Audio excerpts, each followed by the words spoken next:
भारी होता है। सोच के देखो, एक क्राउन का पीछे में कितना लीटर होना चाहिए? मिनिमम 1000 तो होना चाहिए ना। तो 1000 का लीटर एक क्राउन, तो उसका आवाज भी कितना बुलंद होना चाहिए। मुझे नहीं लग रहा है कि यहाँ पे सब क्राउन बैठे हुए हैं। Good morning everyone. Good morning. मजा आया। तो गुड मॉर्निंग मतलब गुड मोर अर्निंग। अगर हम लोगों को गुड मोर अर्निंग चाहिए तो इसी हिसाब से गुड मॉर्निंग बोलना चाहिए।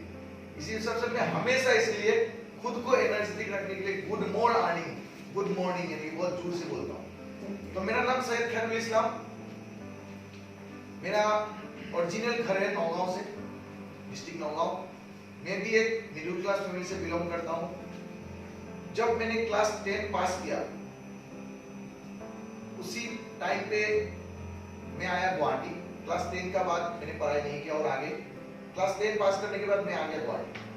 तो जैसे गुवाहाटी आया मैं कुछ इनकम करने के लिए आया क्योंकि मुझे पैसा जरूरत था और पापा ऑलरेडी जॉब छोड़ चुके थे मेरे पापा। तो मुझे घर को भी देखना है और मुझे खुद को भी संभालना है। इसी आशा को लेके गुवाहाटी आया। तो जब गुवाहाटी आया, गुवाहाटी में जब मैंने काम शुरू किया, आप लोग जानते हो कि हाथीगांव चाराली में आज भी वो दुकान है लाइट हाउस के नाम से। तो उस दुकान में मैंने जब अपना जॉब ढूंढा तो मंथली मुझे सैलरी देगा बोला था 600 रुपीज मंथली का। जब मैंने जॉब ढूंढा तो मैंने बोला कि मंथली सैलरी कितना होगा, तो बोला 600 रुपीज ओनली। और बचपन से मेरा एक हॉबी था, मैं इलेक्ट्रिकल डिपार्टमेंट में काम करना चाहता था। और इलेक्ट्रिकल को कहीं भी मैं घूमने जाता हूँ, किसी के घर में टूटा फूटा रेडियो मिल जाता है उसको लेके खोलने बैठ जाता हूँ। किसी का घर में पंखा नहीं चल रहा है तो उसको ठीक करने लग जाता हूँ। किसी के घर में खराब टीवी मिलता है तो उसको ठीक करने लग जाता हूँ।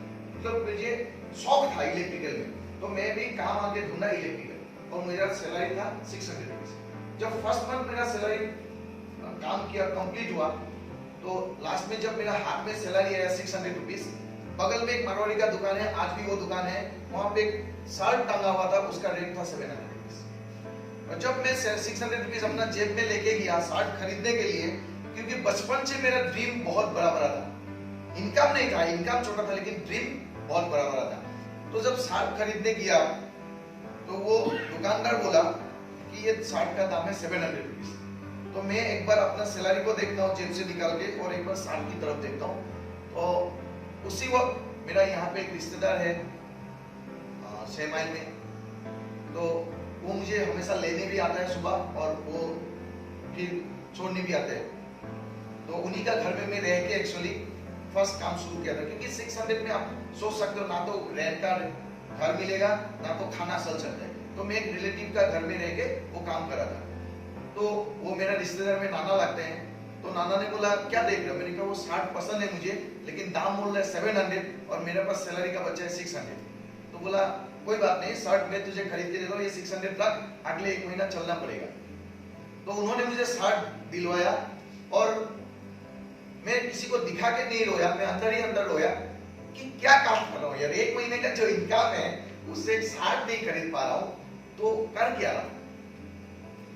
तो नेक्स्ट डे मैं दुकान में आया, दुकान में आके अपने जो बॉस है बॉस को बोला कि मैं आपका दुकान काम छोड़ रहा हूँ। बोला क्यों? मैंने कहा छोड़ रहा हूँ, हाँ आपके अंडर में काम नहीं करूंगा लेकिन आपके दुकान में बैठूंगा, अपने अंदर में काम नहीं करूंगा। क्योंकि मैंने देखा कि जितने भी ठेकेदार लोग हैं उनके साथ अगर काम करता हूँ तो डेली का 80 रुपीज हाजिरा मिलता है, 3 हाजिरा, यानी कि महीने में कितना 2400 रुपया। तो 600 से तो 2600 बड़ा है ना। तो मैंने बोला नहीं, मुझे काम सीखना है, दुकान पे रहूंगा तो काम नहीं सीख पाऊंगा, मुझे काम सीखना है। तो मैंने वो टेक्निक लगाया उनको, ये नहीं बोला कि 600 आप सैलरी दे रहे हो इसलिए काम नहीं करूंगा। मैंने बोला कि मुझे काम सीखना है, मैं काम सीखने के लिए गुवाहाटी आया, ना कि मैं आपकी दुकान में रहूंगा तो सिर्फ प्रोडक्ट का सामान का नाम मालूम होगा, दाम मालूम होगा, लेकिन मैं काम नहीं सीख पाऊंगा। मुझे काम सीखना है, बाहर निकल के काम करना है। तो मैं यहाँ की लोकल ठेकेदारों के साथ एज ए लेबर काम करने लगा इलेक्ट्रिकल का। तो 80 रुपीज पर डे हाजिरा मिलता था। तो उसी से चलते मैं धीरे धीरे मिस्त्री बना। तो उसके बाद मैं यही सनबरी इंजीनियरिंग इंस्टीट्यूट में मैंने फिर कॉलेज 12th पास किया। उसके बाद मैंने इंजीनियरिंग में एज ए ITI किया। ITI करने के बाद में मैं इंजीनियरिंग डिप्लोमा लिया। ITI करने के बाद कॉन्ट्रैक्टरी लाइसेंस बनाया। और उसके बाद जब मेरा लाइसेंस के एक्सपीरियंस देखा, स्टेट बैंक ऑफ इंडिया, ये जो गुवाहाटी का सेक्रेटरीट है उसके ऑपोजिट में जो स्टेट बैंक ऑफ इंडिया है, लोकल हेड ऑफिस एलएचओ, वहां पे मुझे जॉब मिला। 10 to 12 इयर्स का एक्सपीरियंस इलेक्ट्रिकल का मुझे जॉब दे, एक्सपीरियंस सर्टिफिकेट देके मुझे जॉब दिया, लेकिन मेरा सैलरी था 1200 रुपीस। और मैं अभी दोबारा बोल रहा हूँ कि मेरा ड्रीम है बड़ा बड़ा। तो जब 12,000 रुपीस मेरा सैलरी शुरू हुआ, उसके बाद मेरा शादी भी हो गया, एक बच्चा भी हो गया, तो मैं देख रहा हूँ कि 1200 से मेरा गुजारा नहीं हो रहा है। सॉरी 12,000 रुपीस से मेरा गुजारा नहीं चल पा रहा है गुवाहाटी में। तो एक पार्ट दूसरा कुछ काम भी ढूंढ रहा था साथ में, कि मुझे और भी साथ में कुछ करना है एज ए पार्ट टाइम, क्या करूं? तो मुझे नेटवर्किंग का बारे में मालूम पड़ा कि नेटवर्क मार्केटिंग बिजनेस है। तो मैंने नाम नहीं लूंगा कंपनी का, मैंने 2 कंपनी में काम किया पिछले, तो वहां पे जो सपना लेके आया वो मेरा सक्सेस नहीं हुआ। उसके बाद जब वेस्टीज आया, जब वेस्टीज फर्स्ट टाइम आया नोटिस में, तभी मुझे पता लग गया था, ये पता लगाया था डीके सर का जो छोटा भाई है मनोज, उसका नाम है, उन्होंने मुझे बोला कि खैरुल आप तो एक कंपनी में काम करो, क्योंकि वो उस कंपनी में मनोज भी था, डीके सर भी था। तो मनोज डीके सर का साथ मेरा काम सीखना नहीं था उस समय में, मनोज का साथ अच्छा काम था, क्योंकि मैं उसका दुकान में बैठता हूँ, पान खाता हूँ। तो मनोज मुझे बोला एक नया कंपनी आया है, इंडियन कंपनी है, प्रोडक्ट का दाम भी बहुत कम है, जब आप पहले जो कंपनी करो उससे दाम बहुत कम है, तो आप एक बार देख लो। मैंने कहा लाइफ में अगर नेक्स्ट टाइम तुम अगर मेरे सामने कोई भी कंपनी का नाम बोलेगा ना, तेरा दुकान आना बंद करूंगा। और ये कान पकड़ के उठक बैठक करता हूँ हाथीगांव साड़ाली में, कभी भी नेटवर्क मार्केटिंग का नाम मत लेना मेरे पास, मेरे सामने में, क्योंकि पिछले कंपनी में जो काम करके जितना लॉस किया, क्योंकि मैं कॉन्ट्रैक्टर भी था छोटा मोटा, वहां से जो कॉन्ट्रैक्ट का जो पैसा लाता है, फिर सैलरी से जो मिलता है, सब लाके मैं वो कंपनी में डुबाया। क्योंकि डुबाया कैसे, कंपनी का गलती नहीं, गलती मेरा है, क्योंकि प्रोडक्ट लेता हूँ, प्रोडक्ट लेके किसी को दे देता हूँ, आप यूज करो, अच्छा लगता है तो पैसा दे देना, ठीक होता है तो पैसा दे देना।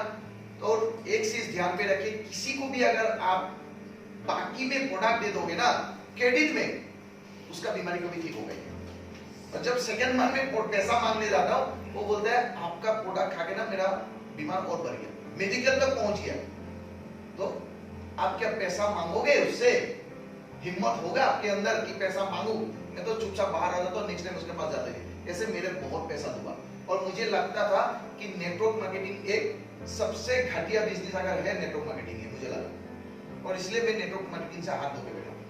फिर जब धीरे धीरे दिन बढ़ते गया, साल बढ़ते गया, जो डीके सर को मैंने देखा था उसी कंपनी में कुछ भी नहीं कर पाया मेरा साथ, लेकिन इतना क्लोज नहीं था, पर जानता तो इस इंसान को कि वो हमेशा ऑफिस में बैठता है, हमेशा ऑफिस में आता है। तो जो उस कंपनी में कुछ भी नहीं कर पाया, लेकिन वेस्टीज में आके देखता हूँ 10 टाइम लेके घूम रहा है, और मनोज मुझे हमेशा छेड़ता है, ये हम लोग का बड़ा भैया डीके सर जो है डस्टर ले लिया। अच्छा कहां से? वह वेस्टीज से। वेस्टीज अरे हम बताया था ना हमने आपको शुरुआत में। अच्छा कोई बात नहीं, ठीक, दस्तर लिया, कितना बड़ा काम किया, मेरा सोचिए है। फिर एक बार 2 बार जब उनका चेक देखा कि 1.5 लाख तक 2 लाख तक पहुंच गया, तब मेरा दिमाग में आया कि मुझे इसका बारे में जानना है, वेस्टीज का बारे में मुझे जानना है। इसी बीच जब मैं बैंक में काम कर रहा था, नौकरी कर रहा था, उसी बीच मुझे बाहर भी जाना पड़ता, क्योंकि मैं बार बोल रहा हूँ कि मैं कॉन्ट्रैक्टर था, तो बाहर ही स्टेट बैंक में कॉन्ट्रैक्ट लेता था। एक बार हुआ क्या, रोहा में मेरा एक ब्रांच, जो रोहा का जो SBI ब्रांच है, उसमें मैं एज ए कॉन्ट्रैक्टर में काम कर रहा था। तो उसी बीच मैं रोहा यहाँ से बाइक लेके गया, तो मेरा एक एक्सीडेंट हो गया हाईवे पे। जब एक्सीडेंट हुआ, मेरा ये पाँव पूरा टूटा हुआ है, यहाँ पे एक रॉड फिटिंग है, अभी नहीं, अभी निकाल चुका हूँ मैं। यहाँ पे ये पेट उठाऊंगा तो आप लोग बर्दाश्त नहीं कर पाएंगे मेरा पेट को देखने के लिए। तो यहाँ से मेरा पूरा पाँव टूट गया, यहाँ से हड्डी निकल गया बाहर टूटेली, और लगभग 45 मिनट to 1 hour से मैं रोड पे अकेला पड़ा हुआ था, हाईवे पे, नेशनल हाईवे पे। ये है आपका 10 साल पहले का बात कर रहा हूँ, 2002 का बात। जब ये एक्सीडेंट हुआ, एक्सीडेंट होने के बाद में मैं कुछ भी काम नहीं कर पाया, बिल्कुल बेड पे आ गया। 1 साल पूरा लगा था। 1 साल जब बेड पे आया, तो उसी बीच आप एक सोच सकते हैं कि मैं जितना भी काम किया, जितना भी डिप्लोमा सर्टिफिकेट जो भी है सब बेकार देंगे, क्योंकि एक एक रुपया का मोहताज था मैं। मेडिसिन खरीदने तो जितना पैसा अकाउंट में जमा था वो सब खत्म, लास्ट में मेडिसिन खरीदने तक भी मेरे पैसा नहीं था। और आप बिलीव नहीं करेंगे, दोनों हाथ पे पेन लेके, पहिया लेके, पहिए के सहारे में बैंक में खड़ा हुआ और मैंने बोला मुझे काम चाहिए। मैंने बोला मुझे काम चाहिए, तो बोला इस पाव को लेके आप काम करोगे? मैंने कहा यस, इस पाव को लेके काम करूंगा, क्योंकि मुझे अभी मेडिसिन खरीदने के लिए मेरे पास पैसा नहीं है। तो उन्होंने काम दिया, बोला एक शर्त है आपको काम दूंगा, क्योंकि आप खुद रहना पड़ेगा उस जगह पे, और वो काम है मेघालय में रहेगा। और मेघालय में उस वक्त इतना ठंडा है, तो मैंने अपनी डॉक्टर से कंसल्ट किया कि मुझे मेघालय पे काम मिला, अभी मेडिसिन खरीदने के लिए पैसा नहीं है, तो मुझे काम पे जाना पड़ेगा। अगर मेघालय में मैं अभी रहूंगा तो क्या मुझे कुछ प्रॉब्लम हो सकता है? तो उन्होंने बोला अभी अगर आप इस ठंड को अगर आप मतलब सहर लोगे तो लाइफ में आपको कभी प्रॉब्लम ही नहीं होगा। आप देखते होंगे कि बहुत सारे छोटा मोटा हड्डी टूट जाता है तो ठंड के मौसम में उसको सेक लगाना पड़ता है। मेरा इतना बड़ा एक्सीडेंट है, इतनी ठंड में अभी भी मेघालय शिलोंग में जाता हूँ, मिजोरम जाता हूँ, अरुणाचल जाता हूँ, ठंड में, इतनी ठंड में बर्फ में भी मैं पिछले साल जाके एक्टिविटी बहुत सारा कर गया, लेकिन फिर भी मुझे कुछ फर्क नहीं पड़ा। तो उसी समय में मुझे पता चला कि नेटवर्क मार्केटिंग का जो पावर है, तब मैं भगवान से एक ही दुआ करता था, ऊपर वाले से खुदा से एक ही दुआ करता था कि मुझे ऐसा एक काम दिलवा दो, ऐसा एक बिजनेस दिलवा दो कि अगर मैं अभी जो वर्क कर रहा हूँ, अभी जो मेहनत कर रहा हूँ आ रहा है ठीक है, लेकिन ऐसा सिचुएशन अगर दोबारा आ गया मेरा, उस समय में तो जब एक्सीडेंट हुआ था उस समय में मैं शादीशुदा भी नहीं था, मेरा बच्चा भी नहीं था, लेकिन अभी शादीशुदा हूँ, बच्चा भी हो गया है। तो अगर ऐसा सिचुएशन अभी आ जाता है तो मेरा बच्चा को कौन पालेगा, मेरा वाइफ का क्या होगा? तो मैं हमेशा भगवान से, ऊपर वाले से, खुदा से दुआ करता था कि ऐसा एक बिजनेस दिलवा दो कि अभी जो मेहनत कर रहा हूँ ऐसा मेहनत उस प्लेटफॉर्म में भी करूंगा दिन रात, लेकिन 3 साल 7 साल 5 साल उसके बाद अगर इस दुनिया में मैं नहीं भी रहा, लेकिन मेरा मिसेस का अकाउंट में पैसा आना चाहिए। ये मेरा एक सपना था और मैं हमेशा ऊपर वाले से दुआ करता था, और इसी दुआ शायद किसी दिन कबूल हो गया ऊपर वाले के पास, और मुझे वेस्टीज, एक दुआ की बदौलत मुझे वेस्टीज मिला। और उसके बाद जब वेस्टीज को मैंने अच्छा से जाना, जब वेस्टीज अच्छा से मैंने शुरू किया, आज आप लोगों के सामने मैं एज ए ग्राउंड डायरेक्टर हूँ। और सबसे बड़ा बात, जो 700 रुपया के लिए एक शर्ट नहीं खरीद सकता था, आज उनका हाइस्ट सेल है 1,24,000। और सबसे बड़ा बात यह है कि बहुत काम किया, लेकिन एक बाइक भी नहीं हुआ करता था। एक नया बाइक खरीदने के लिए कभी शोरूम नहीं जाने का हिम्मत था, हमेशा सेकेंड हैंड बाइक खरीद के चलता रहा। 10-12 हजार 15 हजार में एक बाइक मिलता है, 3 महीना 4 महीना 6 साल, सॉरी 1 साल 2 साल चला देता हूँ, उसके बाद बेच देता हूँ, लेकिन कभी हिम्मत नहीं हुआ नया गाड़ी खरीदने के लिए। आज जो गाड़ी ड्राइव कर रहा हूँ, महिंद्रा महाराज जो MA टॉप मॉडल 20 लाख का गाड़ी, 20 लाख, सबसे बड़ा। जिसका पास बाइक नहीं है, आज उसके पास में 2 स्कूटी है, एक छोटा गाड़ी, रिसेंटली बड़ा गाड़ी अभी गुवाहाटी में चलाने के लिए दिक्कत होता है, पार्किंग नहीं मिलता है, इसलिए रिसेंटली एक छोटा गाड़ी भी लिया, होंडा इओन।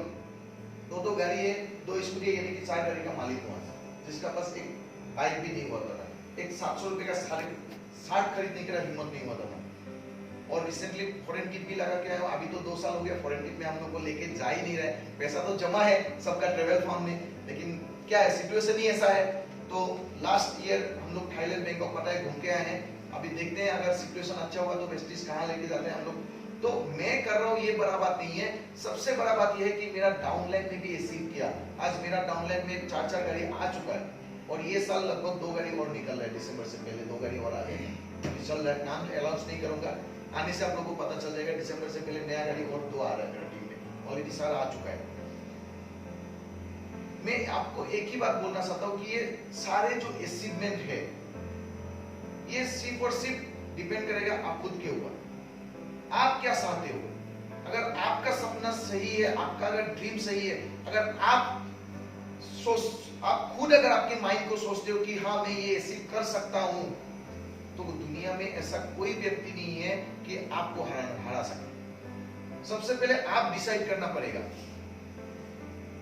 बहुत बहुत बार ऐसा होता है कि हम लोग जब प्रोडक्ट समझाने जाते हैं, सर ने बोल के किया बहुत अच्छा बात कि मैं जब भी प्रोडक्ट समझाने जाता हूँ ये लोग मुझे पागल कहते, ये कहते, वो कहते। मेरे साथ भी हुआ था। मेरे साथ एक हकीकत में बता रहा हूँ, मैं जब वेस्टीज में एज ए स्टार डायरेक्टर बन चुका था, लेकिन मेरा गाड़ी नहीं आया था। उस समय पे मैं क्या किया, गुवाहाटी से मैं घर जा रहा था अपने गाँव नौगांव। तो मेरे पास तो गाड़ी है नहीं, मैं तो बस में गया। बस में जाके मेरा सामने वाला का जो घर है वो बचपन से, मैं छोटे बचपन से देख के आ रहा हूँ, वो ड्राइवर है, आज भी ड्राइवर ही है। पहले बस चलाता था, आज की डेट में गांव में बस नहीं चलता, उसके बाद थोड़े समय चला है, अभी भी वो छोटा गाड़ी प्राइवेट गाड़ी चलाता है। तो मैं जो हम लोग का स्टैंड है नौगांव स्टैंड में रुका हुआ था, तो गाड़ी घर तक मिलेगा बोल के मैं इंतजार कर रहा था। उसी वक्त मेरा वो घर का सामने में जो मेरा मतलब गांव का भैया है, तो वो जब आया गाड़ी लेके, तो मैं उसको बोला कि मैं घर जाना चाहता हूँ, आपके साथ जा सकता हूँ? बोले हाँ ऑब्वियसली, मैं भी और 2-3 पैसेंजर होगा, क्योंकि वो भाड़ा मारते गाड़ी, तो वो 2-3 पैसेंजर लेके जाएगा, अपना घर पे तो तेल का पैसा निकल जाएगा। तो मैं उसका गाड़ी में बैठा और 10 मिनट बाद देखा मेरा एक क्लास फ्रेंड, जो बंगाली लड़का है, क्लास फ्रेंड है मेरा, उसका नाम है सुब्रतो, वो आके मेरा बगल में बैठ गया। कम से कम उसको मिला 8 से 10 साल बाद, लेकिन 8 से 10 साल बाद स्कूल फ्रेंड मेरा मिला। तो हम दोनों बीच में हाई हेलो शुरू हो गया, तो बातचीत करना शुरू हो गया, तो गाड़ी भी चल पड़ा। उसी बीच उन्होंने मुझे एक सवाल पूछ लिया कि खैरुल आजकल क्या कर रहे हो तुम यार, कहाँ रहते हो? मैंने कहा मैं गुवाहाटी में रहता हूँ। कर क्या रहे हो? छोटा मोटा एक काम कर रहा हूँ, वेस्टीज कर रहा हूँ। वेस्टीज क्या है? मैंने कहा हो जाएगा, तुम्हें अभी गाड़ी में नहीं, मैं तुम्हें बता दूंगा कभी नहीं, फुर्सत से तेरा नंबर दे दे। इतना कहने वाला था, उसी बीच जो ड्राइव कर रहा है, जो मेरा गांव का भैया है, अभी ड्राइवर बना हुआ है, जो गाड़ी चला रहा है, मेरा जवाब का इंतजार ही नहीं किया, उसने जवाब दिया सेल्समैन, मेडिसिन सेल करता है। आप सोच सकते हो, मेरा दोस्त सवाल पूछा मुझे कि खैरुल आजकल कहां रहते हो, क्या करते हो? सामने वाले पे खुजली हो रहा है, वो जवाब देने के लिए वो बोल रहा है सेल्समैन है, प्रोडक्ट सेल करता है, मेडिसिन सेल करता है। तो उसने बोला क्या मेडिसिन है? मैंने कहा बता दूंगा यार, फुर्सत से, तुझे टेंशन मत ले, तू मेरा दोस्त ही है, number they they. Number up and down हो गया। लेकिन सबसे खुशी का बात यह है, जो व्यक्ति सेल्समैन बोला, जो व्यक्ति मुझे मेडिसिन सेल्समैन बोला, सेल्समैन का ऊपर मैं बात करूंगा। जब मैं नया गाड़ी लेके घर पहुंचा, मेरा जो महेंद्र हमारा जो एमएल है, यहाँ से नौगांव जाते तो गाड़ी तो गंदा हो गई, होगा कि नहीं होगा? 120 किलोमीटर है, गाड़ी गंदा हुआ। जब घर पहुंचा तो वो आया मेरा घर पे मिठाई खाने के लिए, मम्मी को बोल रहा है बेटा को बोल, बेटा का गाड़ी ज्यादा गंदा हो गया, धुलाई करके दो, 200 रुपया लगेगा। मुझे अंदर ही अंदर इतना खुशी हुआ कि 200 नहीं तुझे 500 देता हूं, अभी के भी गाड़ी धुलाई। और उन्होंने मेरा गाड़ी धो दिया। वही इंसान जो मजाक उड़ाया था, सेल्समैन ने बोली, तो वही है बात। तो यही है मेरा जर्नी यहाँ तक। बाकी बहुत सारे लोग हैं, तो थैंक यू सो मच। और आप लोग भी आगे बढ़ते रहिए, और हम लोग सब एक साथ दुगनी जीत की जो तैयारी किए हैं उसके ऊपर काम करना है। बहुत सारे बाकी है अभी काम, यस और नो? तो चलिए, अभी बहुत सारे जर्नी है। तो thank you so much, wish you well. तो दोस्त, आप लोगों को आज मैं वेस्टीज का गुवाहाटी का ऑफिस दिखाया, साथ में हम लोग का जो पिन सेरेमनी था उसको भी वीडियो में दिखाया। तो लास्ट में आप लोगों को धन्यवाद, थैंक यू, सत श्री अकाल आप लोगों को बोलना चाहूँगा। और आप लोगों ने मुझे मेरा वीडियो को देखा और मुझे सुना, उसके लिए बहुत बहुत बहुत बहुत धन्यवाद, सही दिल से धन्यवाद। और साथ में मैं एक ही बात बोलना चाहता हूँ, वेस्टीज का अगर ऐसे नया नया वीडियो आप लोगों को चाहिए तो मेरा चैनल को जरूर सब्सक्राइब कीजिएगा। अगर वीडियो आपको अच्छा लगे तो लाइक का बटन दबाने मत भूलिएगा। Thank you so much, wish you well.